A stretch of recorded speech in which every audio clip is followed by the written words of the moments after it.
attitude à avoir si on n'est plus en phase avec son assemblée? Quelle attitude à avoir ou quelle attitude à tenir? On va commencer par lire 1 Pierre 3 au verset 8. Enfin, ayez tous la même pensée, les mêmes sentiments. Soyez remplis d'amour fraternel, de compassion, d'humilité. L'Écriture dit que dans une assemblée, ayez tous les mêmes sentiments, ayez tous la même pensée. Soyez remplis d'amour fraternel les uns pour les autres. Si on n'est plus en phase avec une assemblée, on ne pourra pas respecter cette Écriture. On ne pourra plus avoir les mêmes sentiments avec les bien-aimés de l'assemblée.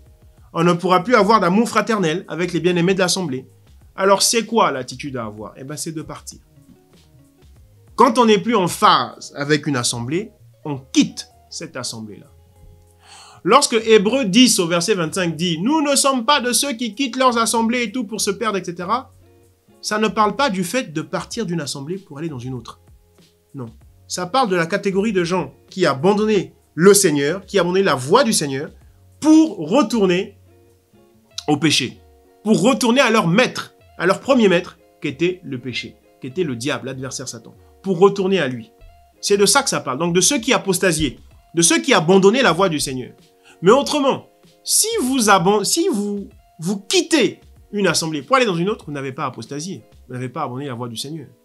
Donc le mieux à faire, l'attitude à tenir, quand on n'est plus en phase avec une assemblée, parce qu'on est, soit pour X raisons, soit parce qu'on n'a pas obtenu ce qu'on voulait dans cette assemblée, soit parce que le pasteur commence à nous énerver, on a de plus en plus de mal à le supporter, soit parce que les collaborateurs du pasteur qui viennent, qui sont les pasteurs qui nous apportent la parole, il y en a parmi eux qu'on n'arrive pas à blairer, soit parce qu'on n'est pas d'accord avec le message qui accourt dans l'assemblée au moment où on commence à ne plus se sentir en phase, etc.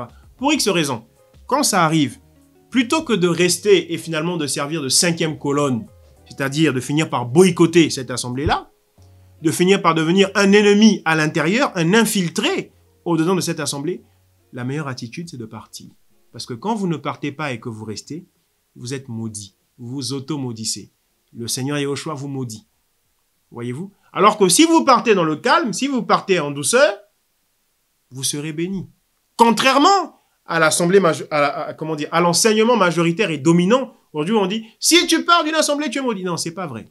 Au contraire, c'est en restant que tu te maudis toi-même. Parce que tu n'es plus en phase. Tu n'as plus les mêmes sentiments que les autres. Tu n'es plus animé d'amour fraternel pour les autres. Tu es animé de haine. Justement, on a vu antérieurement dans une réponse à une question que tu es un meurtrier. Tu te constitues meurtrier pour rien. Le mieux, c'est de partir en toute liberté. Tu es libre de partir, alors saisis cette liberté et pars, va-t'en. Il est préférable que tu agisses ainsi plutôt que tu restes. Demeurez béni au nom de Jésus.